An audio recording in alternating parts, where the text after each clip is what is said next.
अगर आप अपना नाम अगली वीडियो में दिखाना चाहते हैं तो अपने नाम कमेंट करें और सब्सक्राइब करें। 사랑해요.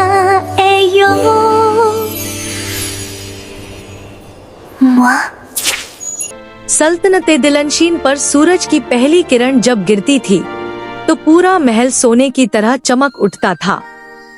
बादशाह तहुंग एक आदिल और रहम दिल हुक्मरान थे, लेकिन उनकी असल ताकत उनकी मल्लिका सिमरन थी। मल्लिका न सिर्फ हसीन थी बल्कि पूरी रियाया उनकी मिठास की दीवानी थी। महल के बाग में दो छोटी छोटी तितलियां हर वक्त उड़ती फिरती थी, हया और उरूज। उरूज जो बड़ी थी, उसकी आंखों में एक संजीदगी और सब्र था। हया जो छोटी थी, उसकी हंसी पूरे महल में गूंजती रहती थी। दोनों शहजादियां इतनी हसीन थी कि देखने वाला देखता रह जाता, लेकिन उनकी सबसे बड़ी खूबसूरती उनका अडलाप था। उनमें जर्रा बराबर भी जरूर नहीं था। वो महल के खिदमतगारों से भी ऐसे मिलती जैसे वो उनके अपने हों। वक्त का पहिया घूमा और अचानक खुशियों को नजर लग गई। मल्लिका सिमरन एक ऐसी पुरस्कार बीमारी में मुब्तला हुई कि सल्तनत के बड़े बड़े हकीम हार गए। महल जहाँ पहले राग और रंग होते थे, अब वहाँ सिर्फ दवाओं की महक और खामोशी थी।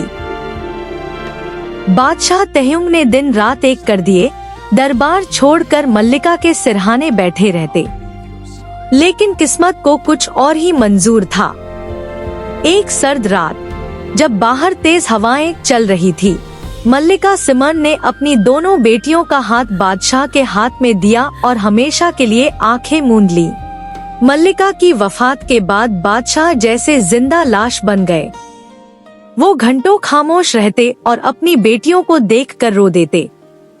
सल्तनत के उमूर बिखरने लगे। दरबार के वुज़रा और करीबी रिश्तेदार परेशान थे। सबने मिलकर मशवरा किया कि बादशाह को दूसरी शादी कर लेनी चाहिए ताकि महल को एक मल्लिका मिल सके और शहजादियों को माँ की ममता। आलम ना, आपकी बेटियों को एक सहारे की जरूरत है। हया और उरूज अभी मासूम है, उन्हें एक माँ की जरूरत है, वज़ीर आज़म ने बड़े अदब से कहा। बादशाह ने पहले तो इनकार किया, लेकिन अपनी बेटियों के उतरे हुए चेहरे देखकर उनका दिल पिघल गया। उन्होंने फैसला किया कि वो मल्लिका सिमरन की बहन आमना से निकाह करेंगे। ये सोचकर कि आमना उनकी ढाला है, तो वो उन्हें अपनी बेटियों की तरह रखेंगी। लेकिन बादशाह ये नहीं जानते थे कि आमना के दिल में ममता नहीं, बल्कि सल्तनते दिलनशीन के खजाने और ताज की लालच छुपी हुई है। और आमना की अपनी बेटी सानिया भी बिल्कुल अपनी माँ के नशेदम पर थी। आमना महल में मल्लिका बनकर आ चुकी थी। शुरू के कुछ दिन उसने बादशाह तहुंग के सामने इतना मीठा रवैया रखा कि बादशाह को लगा उनका फैसला बिल्कुल सही था। लेकिन जैसे ही बादशाह दरबार या शिकार पर जाते, आमना का असली चेहरा सामने आ जाता। Liar, you knew exactly what you were doing. आमना की बेटी सानिया को बचपन से ही दौलत और रुतबे का लालच था। वो हया और उरूज की खूबसूरती और उनकी मिठास से जलती थी। एक दिन सानिया ने अपनी माँ से कहा, अम्मी, जब तक ये दोनों शहजादियाँ यहाँ हैं, लोग मुझे कभी तवज्जो नहीं देंगे। मुझे ये महल और ये सारी शान और शौकत सिर्फ अपने लिए चाहिए। आमना ने मुस्कुराते हुए जवाब दिया, सब्र कर सानिया, अभी तो खेल शुरू हुआ है। इन हसीन शहजादियों को हम इस महल की नौकरानी बना देंगे। सबसे पहले आमना ने हया और उरूज के कीमती लिबास और जेवरात ये कहकर छीन लिए कि इतनी छोटी उम्र में नुमाइश अच्छी नहीं होती। फिर उन्हें उनके पुरशकों कमरों से निकालकर महल के एक पुराने और अंधेरे हिस्से में भेज दिया गया। जब उरूज ने ऐतराज किया तो आमना ने सख्ती से कहा, जबान मत चलाओ, तुम्हारी माँ चली गई है, अब यहाँ मेरी हुकूमत है। अगर बादशाह को कुछ बताया तो याद रखना उनकी सेहत पहले ही खराब है, वो सदमा बर्दाश्त नहीं कर पाएंगे। हया और उरूज जिन्होंने कभी पानी का गिलास भी खुद नहीं उठाया था, उन्हें अब महल के भारी काम दिए जाने लगे। उरूज को किचन में बड़े बड़े बर्तन धोने और खाना पकाने में मदद करने पर लगा दिया गया। हया को महल के बड़े बाड़ की सफाई और सानिया के कमरे की खिदमत का हुक्म मिला। सानिया जानबूझकर हया से मुश्किल काम करवाती, कभी अपना पानी गिरा देती और कहती कि हया इसे साफ करो, और कभी अपने गंदे कपड़े उसके मुंह पर फेंक देती। दोनों बहनें रात को एक दूसरे के गले लगकर रोती थी, लेकिन बादशाह के सामने हमेशा मुस्कुराती ताकि उनका बाप परेशान न हो। अभी ये जुल्म चल ही रहा था कि किस्मत ने एक और पलटा खाया। बादशाह तहयुंग, जो मल्लिका सिमरन के धम में पहले ही कमजोर हो चुके थे, अचानक एक रात शदीद बीमार हुए और इंतकाल कर गए। बादशाह की वफात ने हया और उरूज का बचा खुचा सहारा भी छीन लिया। अब आमना के रास्ते में कोई रुकावट नहीं थी। उसने फौरन खुद को सल्तनत का मुकम्मल इख्तियार दे दिया और दरबारियों को डरा धमका कर अपने साथ मिला लिया। पूरा महल रो रहा था, लेकिन आमना और सानिया के दिलों में खुशी के चिराग जल रहे थे। उन्होंने अब एक ऐसा खौफनाक मंसूबा बनाया था जिससे वो हया और उरूज को हमेशा के लिए अपने रास्ते से हटा सकें। बादशाह तहयुंग के इंतकाल को अभी कुछ ही दिन गुजरे थे कि महल की फजा बदल गई। अब आमना और सानिया का डर खत्म हो चुका था। उन्होंने फैसला कर लिया था कि जब तक ये दोनों असली वारिस जिंदा हैं, उनकी हुकूमत खतरे में है। एक रात आमना ने निहायत महसूस और वफादार सिपाहियों को बुलाया और उन्हें एक खौफनाक काम सौंपा।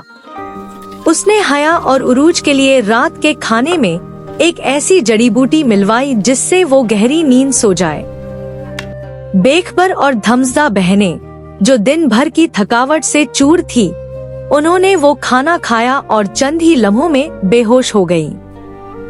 उन्हें खबर भी न हुई कि उनकी अपनी ढाला उनके साथ क्या करने वाली है। आमना ने सांसें रोककर उन दोनों को देखा और अपने सिपाहियों को हुक्म दिया, इन दोनों को अलग अलग कर दो। अगर ये साथ रहीं तो एक दूसरे का सहारा बन जाएंगी। एक को गहरे जंगल में फेंक दो जहां से रास्ता न मिले, और दूसरी को दरिया के उस पार दूर किनारे पर छोड़ आओ। सानिया खड़ी ये सब देखकर मुस्कुरा रही थी। उसने हया के गले से वो आखिरी निशानी, एक छोटा सा लॉकेट, भी छीन लिया जो उसकी माँ ने दिया था। अंधेरी रात में सिपाही दोनों बेहोश शहजादियों को घोड़ों पर लाद कर महल से निकल गए। उरूज, बड़ी बहन, उसे मीलों दूर एक पुरशोराब नदी के किनारे एक पत्थर पर लिटा दिया गया। जब पानी की ठंडी लहरें उसके पांव से टकराईं, तब भी वो होश में न आई। हया, छोटी बहन, उसे एक घने जंगल के दरमियान पुराने दरख्तों के बीच फेंक दिया गया, जहां परिंदों और दरिंदों की डरावनी आवाजें गूंज रही थी। सुबह जब सूरज निकला तो दोनों की आंखें अलग अलग जगहों पर खुली। उरूज का हाल, उरूज ने जब आंख खोली तो सामने नीला पानी था और पीछे सुनसान रास्ते। उसने चीखकर हया हया पुकारा, लेकिन सिर्फ उसकी अपनी आवाज की गूंज वापस आई। वो जमीन पर बैठकर फाट फाट कर रोने लगी। हया का हाल, हया ने जब होश संभाला तो हर तरफ घना जंगल था। वो डर के मारे कांप रही थी। आपी, आप कहाँ हैं? उसने भागने की कोशिश की, लेकिन कांटों ने उसके पांव जख्मी कर दिए। दोनों शहजादियां जो कल तक नरम बिस्तरों पर सोती थीं, अब उनके पांव में जूते तक न थे। वक्त गुजरता गया, भूख और प्यास ने उन्हें निढाल कर दिया। मजबूरन उन्होंने दरख्तों से गिरे हुए फल खाकर अपनी जान बचानी शुरू की। लेकिन उनके दिलों में एक ही उम्मीद थी, क्या हम कभी मिल पाएंगे? उरूज ने नदी के किनारे एक छोटी सी झोपड़ी बना ली थी। उसके पास पहनने को फटे पुराने कपड़े थे, लेकिन उसका चेहरा अब भी किसी शहजादी की तरह दमकता था। वो रोज दरिया में अपना अक्स देखती और रोती। इसी दौरान पड़ोस की एक बहुत बड़ी और ताकतवर सल्तनत के दो शहजादे, शहजादा हैदर और शहजादा फैसल, शिकार की तलाश में इसी नदी के करीब आ निकले। शहजादा हैदर निहायत बहादुर और संजीदा था, जबकि फैसल जिंदा दिल था। दोनों भाई पानी की तलाश में नदी के किनारे पहुँचे। जब वो करीब पहुँचे तो उरूज डर कर खड़ी हो गई। हैदर ने अदब से सर झुकाया और कहा, मोहतरमा, डरिए मत, हम कोई दुश्मन नहीं हैं। मैं शहजादा हैदर हूँ और ये मेरा भाई फैसल है। उरूज ने रोते हुए अपनी पूरी कहानी सुना दी। हैदर का दिल उरूज की दास्तान सुनकर पिघल गया। उसने फैसला किया कि वो इस मजलूम शहजादी को यूं अकेला नहीं छोड़ेगा।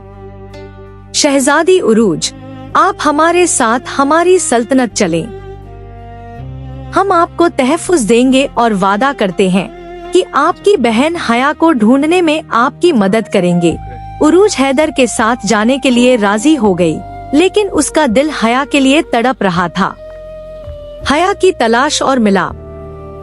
शहजादा हैदर और उरूज का निकाह निहायत सादगी से कर दिया गया।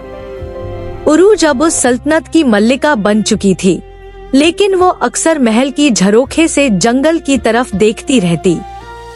हैदर ने अपना वादा निभाया और अगली सुबह हैदर, फैसल और उरूज एक लश्कर के साथ उस घने जंगल की तरफ निकल पड़े। जंगल के दरमियान एक पुराने सेब, एप्पल के दरख्त के नीचे हया निहायत खस्ता हाल में बैठी थी। अचानक उसे उरूज की आवाज सुनाई दी, हया, मेरी प्यारी हया, कहाँ हो तुम? हया के हाथ से सेब गिर गया। दोनों बहनें एक दूसरे के गले लगकर रोने लगी। वहाँ खड़ा शहजादा फैसल हया की सादगी और मासूमियत देखकर दंग रह गया। उसने दिल ही दिल में फैसला कर लिया कि वो हया से निकाह करेगा। जुल्म का अंजाम और इंसाफ। हया और फैसल की शादी निहायत धूमधाम से हुई। अब दोनों बहनों का मकसद अपनी असली सल्तनत को आमना और सानिया के जुल्म से आजाद करवाना था। शहजादा हैदर और फैसल ने एक अजीम दरबार लगाया और दुनिया भर के बादशाहों को दावत दी। आमना और सानिया भी लुरूर के साथ वहां पहुंची। शहजादा हैदर ने दरबार में पूछा, उन गुनहगारों की क्या सजा होनी चाहिए जिन्होंने दो मासूम बेटियों पर जुल्म किया? सानिया ने लुरूर से कहा, ऐसे शख्स को तो सजाए मौत मिलनी चाहिए। उन्हें लोहे के पिंजरे में बंद करके गहरे दरिया में बहा देना चाहिए। फैसल ने कहकहा लगाया और कहा, वाह सानिया, तुमने तो अपना अंजाम खुद ही लिख दिया।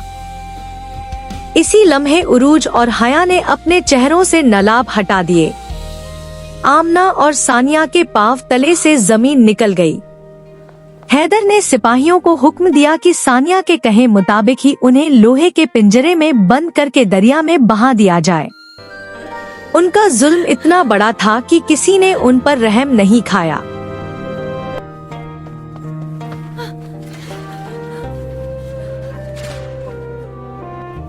अंदर जाओ!